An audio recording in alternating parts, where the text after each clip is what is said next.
In this module, we shall be considering the aircraft's fuel system. Although we shall concern ourselves with an overview, we will also identify and describe key elements of the system. Aircraft refueling will be dealt with, and the controls on the fueling control panel described. The auto-refuel procedure will be demonstrated. We shall describe fuel storage in the three-tank system and look at key features of the tanks. Particular attention will be paid to the collector tanks in each wing, and their role in supplying the engines will be discussed.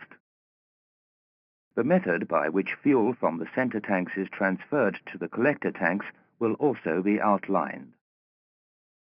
We will be considering the function of the various pumps in the fuel system and looking at their operation from the flight deck.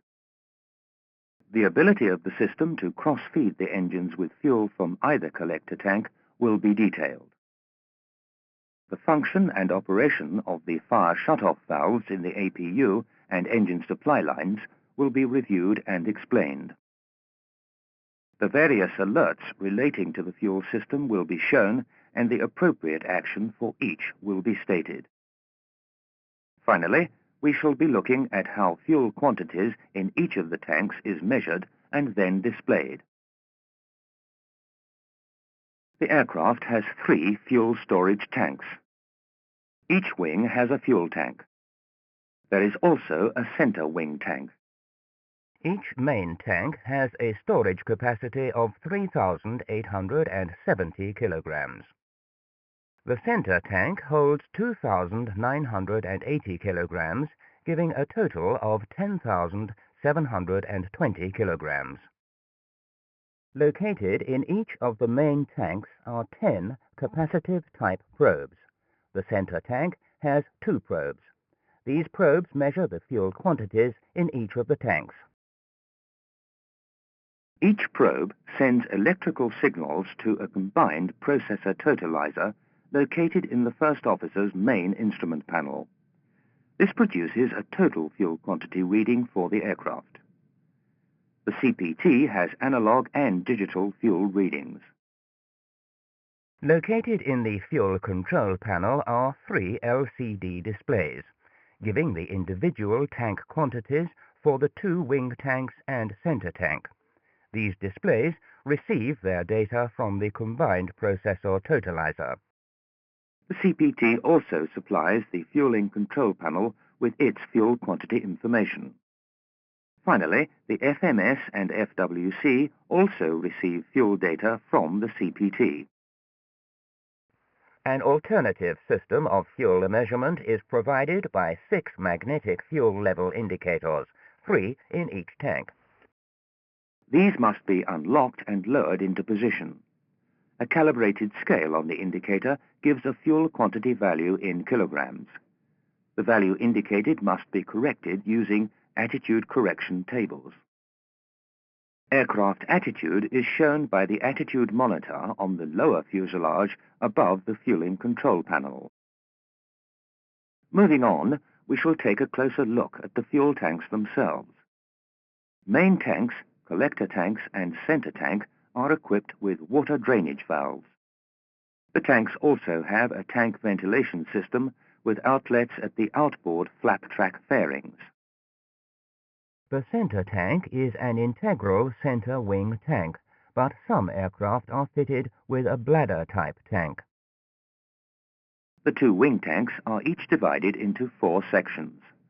The inboard section on each tank is called the collector tank, and the outboard sections are the main tanks.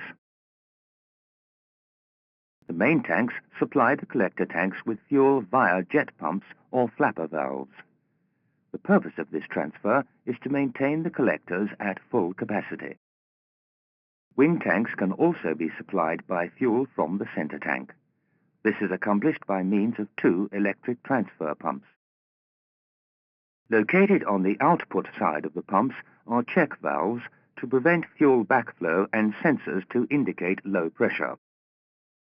Located on the fuel control panel on the flight deck are the push buttons for the transfer pumps. 2 modes are available for center tank transfer. The normal operating mode is auto feed, but should this fail, a manual mode can be implemented by pressing the auto-feed push button. The right collector tank supplies the right engine, and the left collector tank supplies the left engine. The auxiliary power unit is also supplied by the left collector tank. Fuel is transported to the engines by 2 electric boost pumps in each collector tank. These also drive the jet pumps. The boost pumps have check valves on their output side to prevent fuel backflow. Also located downstream of each pump are low-pressure sensors. The boost pumps have individual push buttons on the fuel control panel. The system has the ability to cross-feed the engines with fuel from either of the fuel tanks. A push button located on the fuel control panel opens the cross-feed valves. Fire shut-off valves are located in supply lines leading to the 2 engines. These may be closed from the flight deck using the engine fire handles. The APU shut-off valve operates either by the APU discharge switch or automatically on fire detection. Fueling occurs via a single-point pressure fueling adapter on the lower right wing. A fueling control panel located in the right wing root lower fairing provides control over the fueling process. The fueling control panel provides 2 modes of aircraft refueling, either automatic or manual. We shall look at the controls and operation of the panel in greater detail later. We shall begin our review of operations by considering the processes involved in distributing fuel within the tank system. First, center tank transfer. As we have previously noted, center tank transfer is accomplished by means of 2 electric transfer pumps. Push buttons located on the fuel control panel govern the operation of the transfer pumps. When the pumps are off, each push button face is blank. When pushed on, this is indicated in blue on the push button. A blue indication signifies a standby condition and does not necessarily mean that the pump is operating. Located between the transfer pump controls is the auto-feed push button. This push button selects between 2 modes of center tank transfer, either auto-feed, which is the normal operating mode, or manual. In auto-feed mode, it is not necessary to switch both center tank pumps on, as this implies that auto-feed is inoperative if one pump fails. Switch the left pump on. With both transfer pumps on, each pump delivers fuel to its respective collector tank. Please note that with takeoff or climb power applied, engine fuel usage is greater than center pump output. Consequently, with these high power settings, wing tank contents will decrease. During auto-feed, the rate of center tank transfer is based upon the quantity of fuel in each main tank. This data is supplied by the combined processor totalizer and the engine multiplexers. The objective of the automatic control is to ensure proper transfer to the main tanks. Should the auto-feed system fail, center tank fuel transfer can be controlled manually by pressing the auto-feed push button. Please press the auto-feed button. During single pump operation, either in auto or manual mode, the fuel transfer valve opens, allowing center tank fuel to be transferred to both collector tanks, thus preventing fuel asymmetry. If both transfer pumps fail, then the fuel remaining in the center tank becomes unusable. We shall continue by examining the process by which fuel is transferred from each main tank to its collector tank. Fuel from the main tanks is fed into its respective collector tank by means of 18 jet pumps. The jet pumps are capable of maintaining the collector tank levels at maximum capacity. If the jet pumps fail, fuel transfer is still possible by means of flapper valves. The flapper valves open and allow fuel to pass from main tanks to the collectors by gravity feed.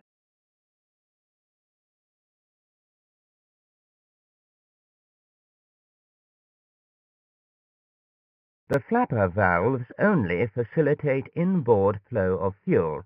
In this situation, the fuel lever in the collector tank cannot be maintained at full capacity and will reduce until it is in equilibrium with the main tank level.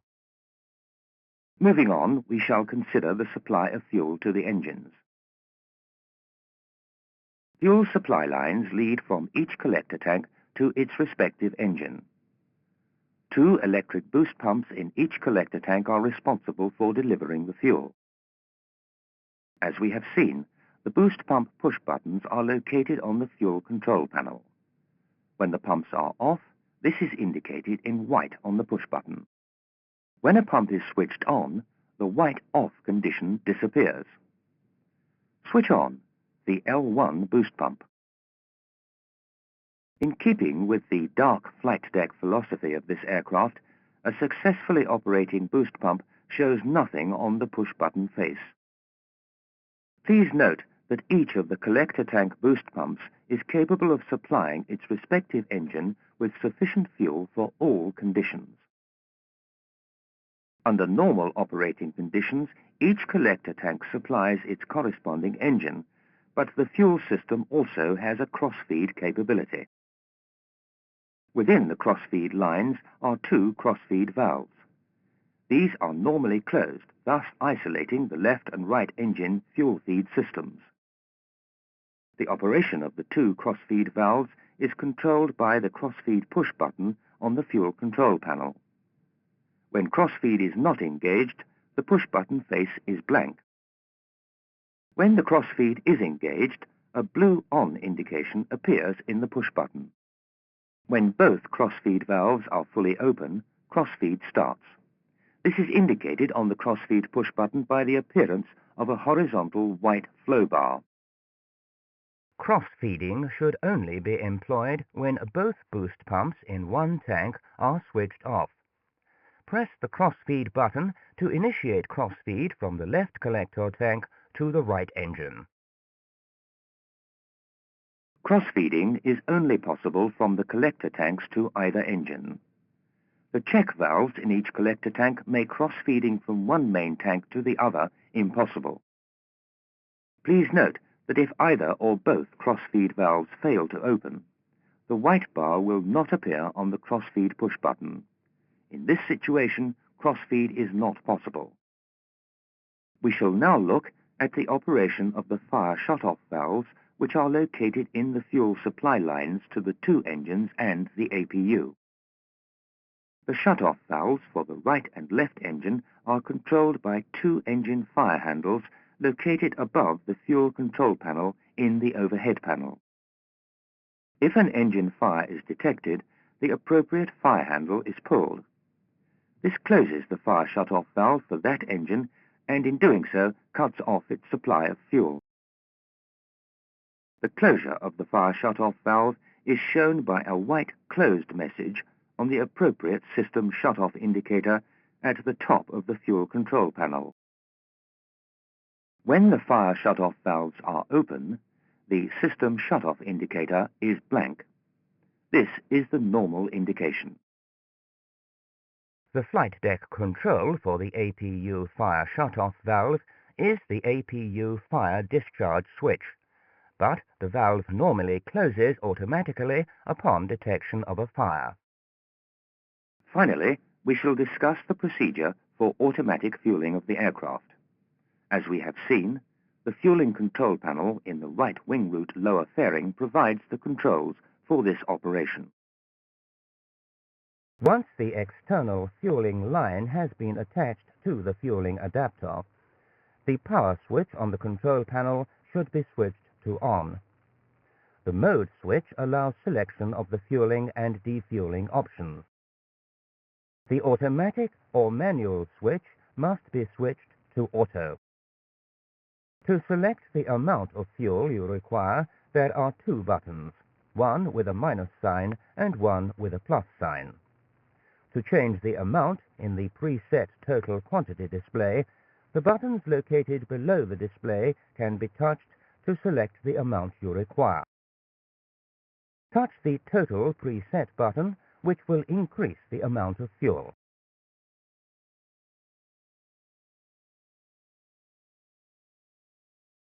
Having set the desired fuel quantity, this value is passed to the combined processor totalizer. To complete the refueling process, the Auto Refuel Start push button must be pressed. Touch the Auto Refuel Start switch to commence fueling. Once the push button has been pressed, the refueling of the aircraft is controlled by the combined processor totalizer and is fully automatic.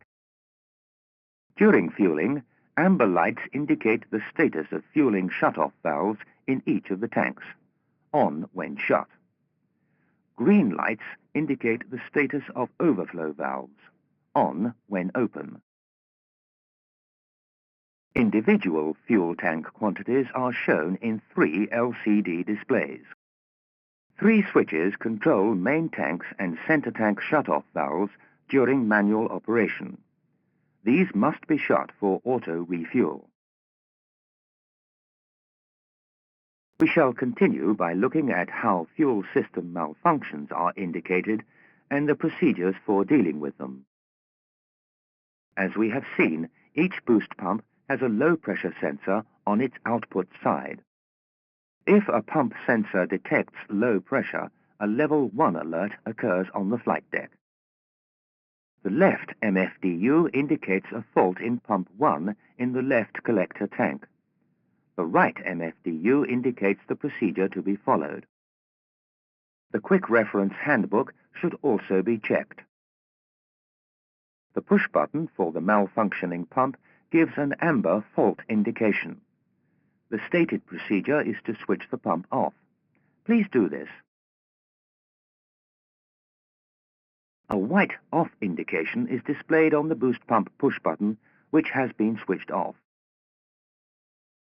If both boost pumps in the same collector tank indicate low pressure, a level 2 alert occurs. The left MFDU indicates that both pumps in the left collector tank have faults. The procedure for dealing with this situation is shown on the right MFDU screen. The QRH should also be checked for any additional procedural information.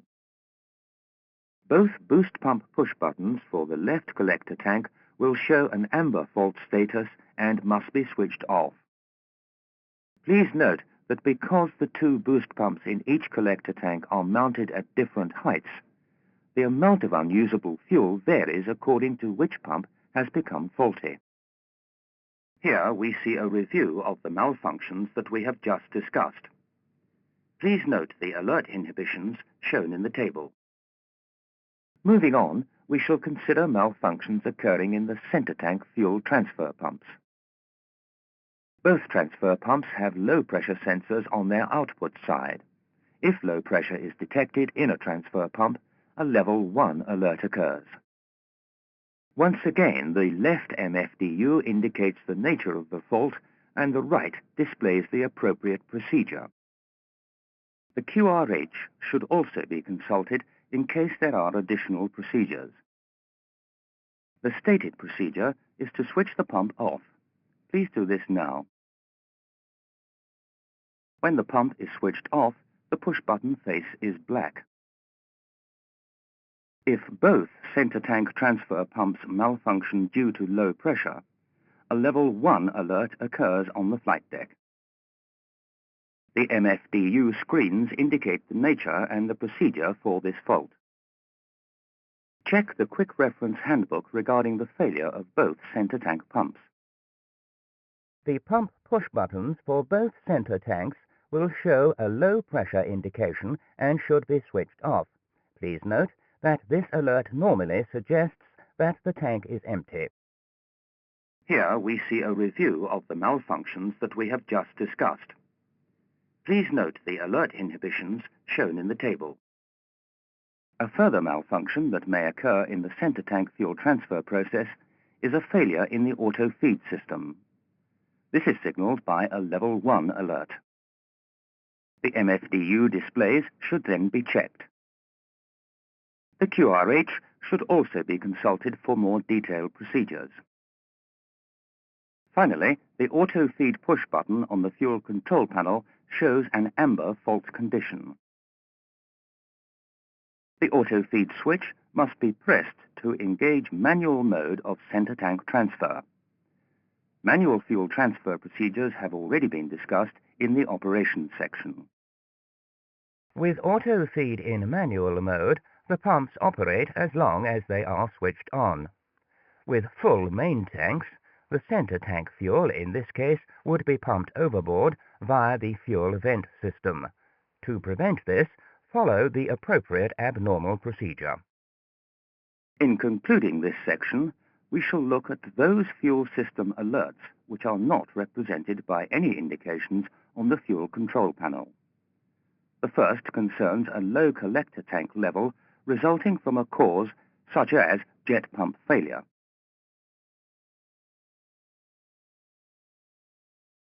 If the fuel level in a collector tank falls below approximately 600 kilograms, a level 1 alert is given.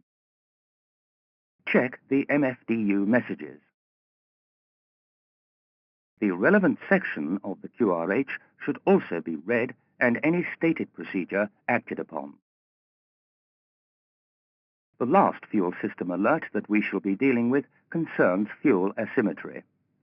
In practice, this will occur when there is a fuel imbalance between the main tanks of 350 kilograms or more. This is indicated by a level 1 alert. The MFDU checking procedure follows the same pattern as before. Finally, check the QRH and implement all recommended procedures. The alert will disappear when the fuel imbalance reduces to 250 kilograms or less. Please note that the maximum allowable imbalance is 1,000 kilograms, but on the ground this figure is dependent upon the aircraft gross weight. Here we see a review of the malfunctions that we have just discussed. Please note the alert inhibitions shown in the table. In this module, we looked at the controls and operations of the fueling control panel. The procedure for auto refuel was described and demonstrated. We also noted that fuel is stored in one center tank and two main wing tanks. Each wing tank holds 3,870 kilograms of fuel, and the center tank holds 2,980 kilograms, giving a combined total of 10,720 kilograms. It was stated that each main tank consists of 4 compartments, and that the inboard compartment is called the collector tank. We noted that the collector tanks are supplied with fuel from the center tank, and that this transfer can be either automatic or manual. During auto-feed fuel transfer, both transfer pump push buttons should be pushed to on. It was stated that each pump cannot supply sufficient fuel for takeoff and climb. You will recall that a malfunction in the auto-feed system is indicated by a level 1 alert. The auto-feed push button shows an amber fault indication and must be pressed to engage manual mode of fuel transfer. Sensors on the output side of the transfer pumps detect low pressure. This is signaled by a level 1 alert on the flight deck and an amber low pressure indication on the pump push buttons. They must be switched off. You will also recall that the collector tanks receive fuel from the main tanks by means of jet pumps and flapper valves. The purpose of both center tank and main tank transfer is to maintain the collectors at near maximum capacity. We saw that fuel is transported to the engines and APU by 4 boost pumps, 2 in each collector tank. It was noted that the boost pump controls are also located on the fuel control panel. these push buttons are normally blank, but if a fault occurs in a pump, this is indicated by an amber text warning and a level 1 alert. A double boost pump fault in the same collector produces a level 2 alert. Malfunction in pumps should be switched off. It was also pointed out that crossfeed is initiated by the crossfeed push button on the fuel control panel. This push button opens the 2 crossfeed valves to allow the collector tanks to supply either engine. When off, the push button face is blank. You will remember that when the crossfeed push button is pressed, a blue on indication is shown. When the crossfeed valves fully open, a white bar appears. If this bar does not appear, the crossfeed valves have not fully opened and crossfeed is not possible. We also looked at the fire shut-off valves in the fuel lines to the engines and APU. It was stated that pulling a fire handle on the overhead panel closes the appropriate shut-off valve. Please note, the APU shut-off valve is controlled automatically. When a shut-off valve is closed, this is indicated by a white closed indication on the corresponding system shut-off display. When a valve is open, the display is blank. Finally, we looked at how fuel is measured and indicated on the flight deck. You will remember that capacitor probes in the tanks send fuel quantity data to the combined processor totalizer in the first officer's main instrument panel. This totalizes the fuel data and displays it as an analog and digital reading. It was stated that the combined processor totalizer feeds data to the individual fuel quantity displays on the fueling control panel and fuel control panel. The FMS and FWC also receive fuel quantity data from the CPT.